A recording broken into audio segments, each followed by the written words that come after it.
Greetings to all. इस video में हम डिस्कस करेंगे welfare state, its meaning and function. अलग अलग स्कॉलर्स का अलग अलग विचार है रिगार्डिंग फंक्शंस ऑफ स्टेट के। कुछ स्कॉलर्स मानते हैं कि स्टेट को लिमिटेड फंक्शंस परफॉर्म करने चाहिए और मैक्सिमम लिबर्टी इंडिविजुअल को मिलनी चाहिए। कुछ का मानना है कि मैक्सिमम फंक्शन स्टेट को परफॉर्म करने चाहिए और मिनिमम फ्रीडम इंडिविजुअल को मिलनी चाहिए। जो इस फेवर में है कि इंडिविजुअल को मैक्सिमम लिबर्टी मिलनी चाहिए, उनमें JS Mill, Harold J Laski, TH Green, Cole और लिंडस्ले आते हैं। अरिस्टोटल, जो कि फादर ऑफ पॉलिटिकल साइंस है, वो भी वेलफेयर स्टेट के फेवर में है। और ये जो आइडिया है वेलफेयर स्टेट का 19th सेंचुरी में अपने एग्जैक्ट रूप में प्रॉपर शेप में आता है। जो इंडिविजुअलिस्ट हैं, या हम ये बोल सकते हैं जो लिबरल्स हैं, जो फेवर करते हैं कि इंडिविजुअल को मैक्सिमम लिबर्टी मिलनी चाहिए, उनका मानना है कि स्टेट को मिनिमम फंक्शंस परफॉर्म करने चाहिए, जैसे कि पीस को स्थापित किया जाए, लाइफ लिबर्टी को प्रोटेक्ट किया जाए स्टेट के द्वारा, और अगर कोई दूसरा देश के ऊपर अटैक करता है तो उस वक्त देश अपनी भूमिका निभाए। इसके अलावा एक व्यक्ति की सोशल या फिर इकोनॉमिक लाइफ में स्टेट को इंटरफेयर नहीं करना चाहिए। अब ये जो विचार है इंडिविजुअलिज्म, इसका नतीजा ये देखने को मिलता है कि जो रिच है वो पुअर क्लास का एक्सप्लोटेशन करता है, और सिचुएशन ऐसी आ जाती है कि अमीर वर्ग के द्वारा गरीब का शोषण हो रहा है, वहां पर भी स्टेट अपना कोई भी रोल नहीं दिखाती। तो ये तो इंडिविजुअलिज्म का विचार है जो कि 17th सेंचुरी में हमें देखने को मिलता है। तो 17th सेंचुरी में लेसिस फेयर का कंसेप्ट बहुत फेमस हुआ, जहां पर हम देखते हैं कि एडम स्मिथ जो हैं, उन्होंने ये विचार दिया और मैक्सिमम इंडिविजुअल की लिबर्टी के ऊपर उन्होंने फोकस किया। मगर हम क्या देखते हैं कि इसके जो बुरे परिणाम हैं वो करीब 19th सेंचुरी के एंड में जाके हमें देखने को मिलने शुरू होते हैं, यानी कि प्रॉपर फॉर्म में देखने को मिलने शुरू हो गए, जहां पर हमें ये देखने को मिलता है कि एक इंडिविजुअल का बहुत ज्यादा जो है एक्सप्लोटेशन हो रहा है। ये सारी बातें यूरोपियन कंट्रीज की है। तो उस दौर में हम देखते हैं कि लिबरलिज्म का एक नया दौर जो है वो शुरू होता है, यानी कि लिबरलिज्म में बहुत सारी कमियां आ गई क्योंकि इंडिविजुअल को मैक्सिमम लिबर्टी दे दी गई और स्टेट जो है मिनिमल रोल जो है वो अपना प्ले कर रहा है। तो ऐसे में एक्सप्लोटेशन जो है मजदूर वर्ग का बड़े स्तर पे देखने को मिलता है। तो इसीलिए क्या होता है कि जो कैपिटलिज्म है वो इसके मैक्सिमम बेनिफिट उठाता है। अगर हम बात करें वेलफेयर स्टेट की डेफिनेशन की, तो वेलफेयर स्टेट जो है वो मैक्सिमम फंक्शन जो है इंडिविजुअल के परफॉर्म करता है। हम बोल सकते हैं कि एक इंडिविजुअल की लाइफ को मैक्सिमम कंफर्टेबल जो है वेलफेयर स्टेट के द्वारा प्रोवाइड की जाती है, मैक्सिमम लिबर्टी फ्रीडम जो है इंडिविजुअल को प्रोवाइड की जाती है, और जो इंडिविजुअल की लिबर्टी होती है उसका पूरी तरह से सम्मान किया जाता है वेलफेयर स्टेट में। वेलफेयर स्टेट की जो बहुत ही अच्छी एग्जांपल है उसमें इंग्लैंड और यूएस आते हैं, साथ ही साथ France, Canada, Italy, Germany, Norway, Sweden जैसे देश, और साथ ही साथ भारत जैसे देश इसमें शामिल किए जा सकते हैं। अगर हम बात करें मॉडर्न टाइम पीरियड में वेलफेयर स्टेट के फंक्शंस की, तो एग्जैक्टली इनको बाइफरकेट करना, डिफरेंशिएट करना डिफिकल्ट है, मगर प्रोफेसर विल्फ्बाय और प्रोफेसर गेटल ने कैटेगराइज करने की इनको कोशिश की है। पहले उन्होंने बताया है कि कुछ कंपल्सरी फंक्शंस होते हैं और दूसरे होते हैं ऑप्शनल फंक्शंस। तो कंपल्सरी फंक्शंस में ये बोलते हैं कि जैसे लॉ एंड ऑर्डर को मेंटेन किया जाता है, अगर कोई दूसरा देश अटैक करे तो उस वक्त देश के लोगों को बचाया जाता है, दूसरे देशों के साथ डिप्लोमेटिक रिलेशन जो है वो एस्टेब्लिश की जाते हैं, देश के लोगों को जस्टिस जो है वो प्रोवाइड करवाया जाता है। ये तो है एकदम कंपल्सरी फंक्शन देश के।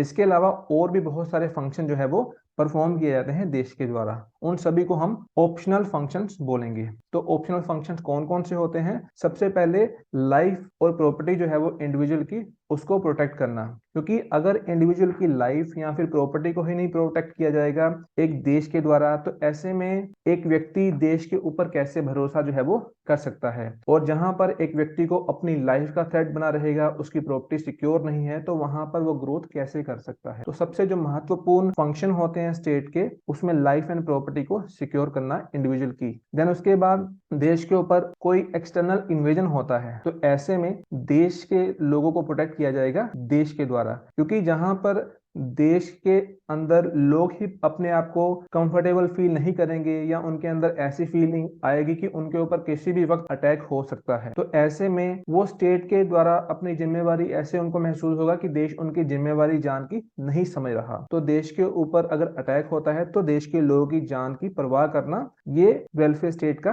काम होता है। इसी के साथ लॉ एंड ऑर्डर जो है उसको मेंटेन करना, क्योंकि जो स्टेट है वो कंटिन्यूसली ऐसी सिचुएशंस बनाती है जहां पर क्राइम को कम किया जाए। अगर कोई क्रिमिनल है तो उसको अकॉर्डिंग टू लॉ पनिश किया जाए। अगर मान लो ऐसा नहीं होगा कि लॉ का रूल नहीं होगा, then situation will be like might is right, यानी कि जिसकी लाठी उसकी भैंस। ऐसे में सर्वाइवल जो है वो बहुत मुश्किल हो जाएगा। Then further point number 4, diplomatic relation जो है एक देश दूसरे देश के साथ स्थापित करता है, क्योंकि आज जो टाइम पीरियड चल रहा है इसको हम बोलते हैं इंटरनेशनलिज्म का युग। तो यहाँ पर कोई भी आइसोलेशन को पूरी तरह से अफोर्ड नहीं कर सकता। अपनी जरूरतों को पूरी करने के लिए एक देश दूसरे देश के साथ अपने डिप्लोमेटिक रिलेशन जो है उनको स्थापित करता है। इंपोर्ट और एक्सपोर्ट को बढ़ाने के लिए डिप्लोमेटिक रिलेशन जो है वो जरूरी होते हैं, और इसी चीजों को ध्यान में रखते हुए जो एम्बेसडर होते हैं उनको नियुक्त किया जाता है दूसरे देशों में। और नेक्स्ट पॉइंट है जुडिशियल एडमिनिस्ट्रेशन। तो अपने देश के लोगों को जस्टिस जो है इम्पार्शियल प्रोवाइड करवाया जाए, फ्री प्रोवाइड करवाया जाए, ये भी वेलफेयर स्टेट की जिम्मेवारी होती है। क्योंकि जुडिशियल सिस्टम अगर इम्पार्शियल नहीं होगा तो फिर नॉन जुडिशियल मीन्स का सहारा लेंगे, लोग जो है वो वॉयलेंट हो सकते हैं। इसीलिए जो भी मैटर होता है उसको सॉर्ट आउट करने का जो जिम्मा होता है वो देश के ऊपर या फिर स्टेट के ऊपर हमें देखने को मिलता है, और किसी भी तरह का भेदभाव जो है, कोई अमीर है या गरीब, ऐसा भेदभाव नहीं देखने को मिलता। देन एजुकेशन जो है उसको प्रमोट किया जाता है, क्योंकि एजुकेशन अर्ली टाइम पीरियड में क्या होता था कि ये एक रिलीजियस मैटर होता था। जैसे भारत में अगर देखें तो गुरुकुल होते थे, इस्लामिक कंट्रीज में मदरसे होते थे, वहां पर एजुकेशन करवाई जाती थी बच्चों को। मगर प्रेजेंट टाइम पीरियड में हम क्या देखते हैं कि वेलफेयर स्टेट में ये जो जिम्मा है, ये जिम्मेवारी वेलफेयर स्टेट ने खुद ने उठाई हुई है। देन नेक्स्ट पॉइंट है सोशल एंड इकोनॉमिक सिक्योरिटी। तो देश के लोगों को सोशल और इकोनॉमिक सिक्योरिटी जो है वो प्रोवाइड करवाई जाती है। जैसे कि ओल्ड एज में जो बुजुर्ग लोग होते हैं उनको पेंशन प्रोवाइड करवाई जाती है, जो अनएम्प्लॉयड होते हैं उनके लिए बेरोजगारी भत्ता जो है वो उनको दिया जाता है। अगर कोई किसी बीमारी से लड़ रहा है तो उनके लिए जो सस्ती दवाइयां जो हैं वो प्रोवाइड करवाई जाती हैं। और अगर कोई मान लो वर्कर है तो उनकी भी सहायता जो है सरकार के द्वारा की जाती है, इकोनॉमिक सिक्योरिटी जो है वो उनको दी जाती है। देन जो पॉवर्टी होती है उसको खत्म करना, क्योंकि जो पॉवर्टी होती है वो किसी भी देश के लिए एक अभिशाप का काम करती है। तो सरकार जो है वो अलग अलग तरीके से पॉवर्टी को खत्म करने के लिए काम करती है। जैसे हमारे देश में बिलो पॉवर्टी लाइन जो लोग होते हैं उनके लिए बीपीएल कार्ड जो है वो बनते हैं, तो उनको उस बेस पे अलग अलग तरह की फैसिलिटी जो है वो मिलती हैं।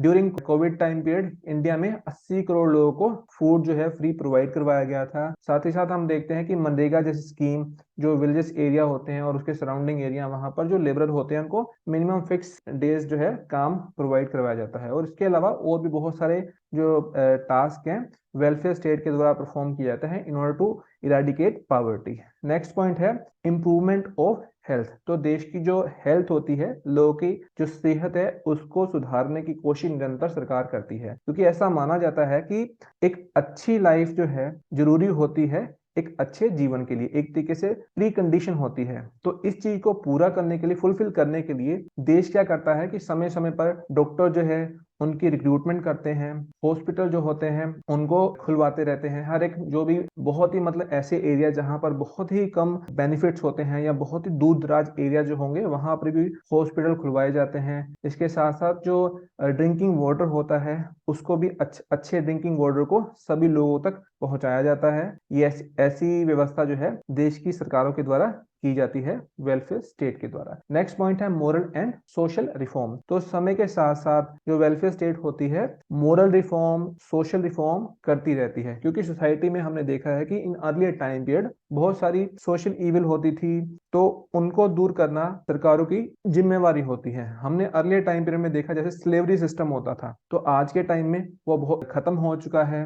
देन पहले टाइम पीरियड में क्या होता था, यूरोपियन कंट्री में एक लेडी को जैसे विच डिक्लेयर कर दिया और उसको लोग मार देते थे, मगर समय के साथ साथ इसको भी खत्म किया गया। ट्रिपल तलाक हो गया, उसको भी खत्म किया गया। फिर ह्यूमन सेक्रीफाइस के केसेस जो है कुछ इंडिया में देखने को मिलते थे, एनिमल सेक्रीफाइस जो थे वो देखने को मिलते थे, ब्लैक एंड व्हाइट का डिस्क्रिमिनेशन, कास्टिज्म का डिस्क्रिमिनेशन, तो ये सारे जो है अब हम बोल सकते हैं कि सोशल इविल्स थे और समय के साथ साथ वेलफेयर स्टेट ने इनको पूरी कोशिश की है कि समाज से दूर किया जाए। देन रिक्रिएशन फैसिलिटीज जो हैं वो भी सरकारों के द्वारा प्रोवाइड करवाई जाती है। रिक्रिएशन का मतलब होता है कि जब कोई व्यक्ति फ्री होता है, जिसके पास टाइम होता है, तो उस वक्त सरकार कुछ ऐसे अरेंजमेंट करती है कि वो घूम सकता है, अपना फ्री टाइम जो है वो अच्छे से बिता सकता है। जैसे कि सिनेमा हाउसेज जो हैं वो खोले जाते हैं, थिएटर्स हो गए, प्ले ग्राउंड्स हो गई, पार्क्स हो गई, ग्राउंड्स हो गई। आजकल हम देखते हैं कि ओपन जिम जो है वो भी गार्डन्स में बनते हैं। तो ये सारा जो है रिक्रिएशनल फैसिलिटी का दायरे के अंदर आता है। देन प्रोवाइड पब्लिक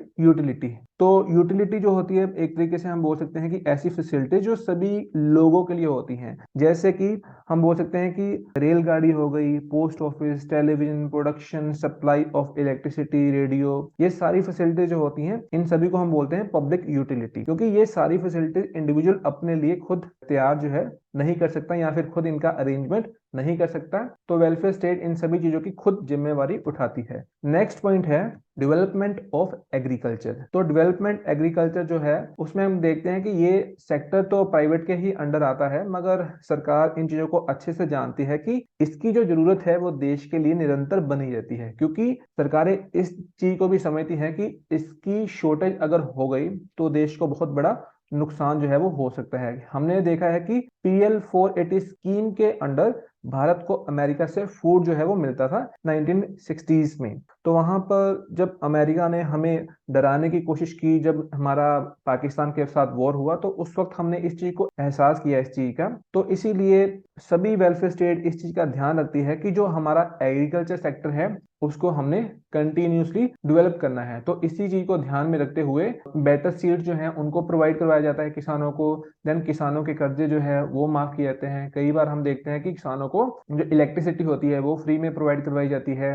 लो रेट पे हम देखते हैं कि लोन जो है लो इंटरेस्ट पे किसानों को प्रोवाइड करवाया जाता है। तो बहुत तरह की फैसिलिटी जो है वो किसानों को दी जाती है in order to develop agriculture sector.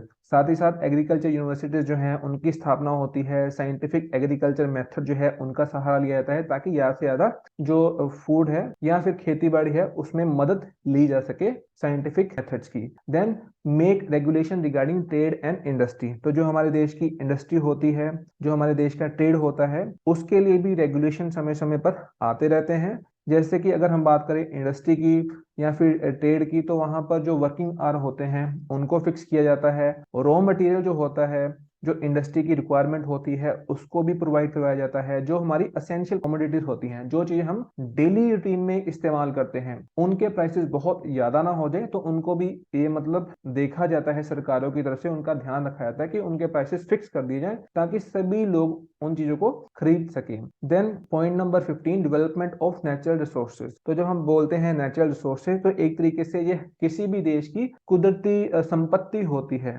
तो हमेशा हर एक देश की ये कोशिश रहती है कि जो उनके नेचुरल रिसोर्सेज हैं उनको वो डेवलप करे। और सिर्फ डेवलप ही करना अपने आप में सफिशिएंट नहीं होता। जैसे किसी देश के पास रॉ मटेरियल है, उसको डेवलप करे एंड देन उनको अच्छे से एक्सप्लॉइट करे। और अगर कोई चीज एक्सेस में है, जरूरत से ज्यादा है, तो उनको दूसरे देशों में एक्सपोर्ट जो है किया जा सकता है। नेक्स्ट पॉइंट है point number 16, make regulation regarding export and import. तो जैसे कि हमें पता है कि आज के समय में कोई भी देश अपने आप में सेल्फ सफिशिएंट नहीं होता, इसीलिए जो चीज किसी देश के पास कम होती है उसका वो इंपोर्ट करता है, और जो चीज उसके पास सरप्लस होती है वो एक्सपोर्ट करके पैसे कमाता है। तो इस चीज को ध्यान में रखते हुए सरकार जो है वो इंपोर्ट और एक्सपोर्ट के लिए कानून जो है वो बनाती है। और इस चीज का भी सरकार ध्यान रखती है कि हमारे देश में किसी चीज की शॉर्टेज ना हो जाए, इतनी ज्यादा एक्सपोर्ट किसी चीज की ना हो, और जो चीजें ऑलरेडी देश में अवेलेबल हैं उनको बहुत ज्यादा मात्रा में इंपोर्ट ना किया जाए। नेक्स्ट पॉइंट है point number 17, imposition and collection of taxes. तो हर एक देश को देश चलाने के लिए, सरकार को देश चलाने के लिए फाइनेंशियल रिसोर्सेज की निरंतर जरूरत रहती है। क्योंकि देश जो है वो बहुत सारे वेलफेयर प्रोजेक्ट कंटिन्यूसली चलाता रहता है। तो इसके लिए वो क्या करता है कि अलग अलग जो कमोडिटीज होती हैं उनके ऊपर टैक्स जो है वो लगाया जाता है। टैक्स लगाया जाता है, उनको बाद में कलेक्ट किया जाता है, तो सो दैट जो देश है उसको अच्छे से चलाया जा सके। और बैंकिंग सिस्टम जो है उसको भी अपने कंट्रोल में रखा जाता है। साथ ही साथ जो करेंसी वगैरह होती है, जितनी रिक्वायरमेंट होती है उसी के हिसाब से उसकी प्रिंटिंग भी होती है। एंड देन सरकार सरकार जो है वो नेसेसरी एक्शन समय समय पर लेती रहती है, सो दैट कि जो इन्फ्लेशन जो है उसको कंट्रोल किया जा सके। पॉइंट नंबर 18 है protection of the interest of labour. जो हमारे देश के लेबर होते हैं, मजदूर वर्ग, उनके जो हित होते हैं, उनके भी हितों की रक्षा जो है वेलफेयर स्टेट के द्वारा की जाती है। और खास तौर पर वेलफेयर स्टेट जो है मजदूर वर्ग के बारे में सोचती है। जैसे कि हम बोल सकते हैं कि वर्किंग आवर होते हैं जो मजदूरों के, वो फिक्स होते हैं। जनरली हम देखते हैं कि 8-9 घंटे वर्किंग आवर होते हैं। अगर वो एक्स्ट्रा टाइम करते हैं जॉब, तो उसके लिए उनको अलग से पेमेंट होती है। देन उनको यूनियन बनाने का अधिकार होता है। वीकेंड पे हॉलीडे होती है, गस्टेड अगर हॉलीडे है तो वो भी उनको मिलती है। देन लेबर लॉ जो है वो भी उनके फेवर में बात करते हैं। देन लाइफ इंश्योरेंस का सहारा जो है वो भी सरकारों की तरफ से उनको दिया जाता है। तो तरह तरह से वेलफेयर स्टेट मजदूरों का पक्ष लेती है। 19 पॉइंट है प्रोटेक्शन ऑफ इन्वायरमेंट। तो वेलफेयर स्टेट इस चीज का अच्छे से ध्यान रखती है कि एक व्यक्ति का जो चौतरफा विकास है वो अच्छे वातावरण में ही संभव है। क्योंकि हमें पता है कि समय के साथ साथ जो वातावरण है वो बहुत जहरीला हो रहा है। जो पॉइजनस गैसेस हैं वो कंटिन्यूसली इंक्रीज हो रही हैं, और उसका कारण है कि खेतों में पेस्टिसाइड का इस्तेमाल होता है। और उसके साथ जो वेजिटेबल हैं, फूड ग्रेन जो हैं, वो भी ऐसी कंडीशन में आ चुके हैं कि ह्यूमन कंजम्पशन के बाहर जा रहे हैं। तो ऐसे में इन सभी चीजों का ध्यान जो है वेलफेयर स्टेट के द्वारा रखा जाता है। नेक्स्ट पॉइंट है प्रोविजन ऑफ पॉलिटिकल इक्वालिटी। तो जब हम बात करते हैं पॉलिटिकल इक्वालिटी की, तो इसका मतलब ये है कि जो देश की सरकार होती है या फिर जो देश होता है वो इस चीज का ध्यान रखता है कि वेलफेयर स्टेट के दायरे में जैसे कि सभी को इक्वली पॉलिटिकल राइट्स मिलने चाहिए। अब इक्वली पॉलिटिकल राइट्स का मतलब होता है कि सभी को वोट डालने का अधिकार मिलना चाहिए, सभी की वोट की वैल्यू एक जैसी होनी चाहिए, सभी चुनाव लड़ सकते हैं,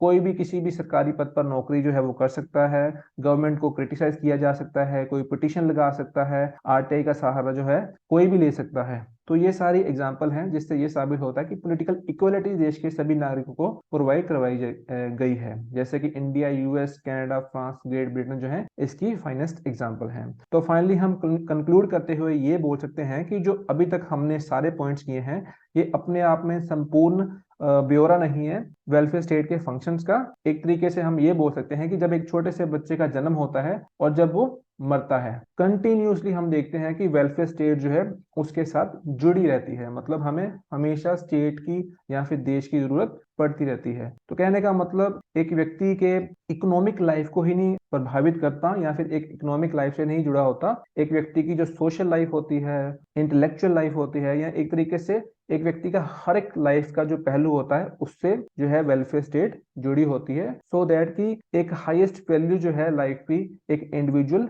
अचीव कर सके। तो इसी के साथ हम ये भी देखते हैं कि कुछ क्रिटिसिज्म जो है वेलफेयर स्टेट का होता है। जैसे कि अगर वेलफेयर स्टेट ही इतने सारे फंक्शन परफॉर्म करेगी तो उसका नतीजा ये होगा कि जो स्टेट है उसके रिसोर्सेज का इस्तेमाल बहुत ज्यादा होगा, जिसका नतीजा ये है कि स्टेट इनएफिशिएंट बनेगी। और अगर सारे फंक्शन स्टेट की ही तरफ से किए जाएंगे इंडिविजुअल के, तो ऐसे में इंडिविजुअल सेल्फ इंडिपेंडेंट नहीं कभी बन पाएगा, और ये काफी कॉस्टली एडमिनिस्ट्रेशन होता है।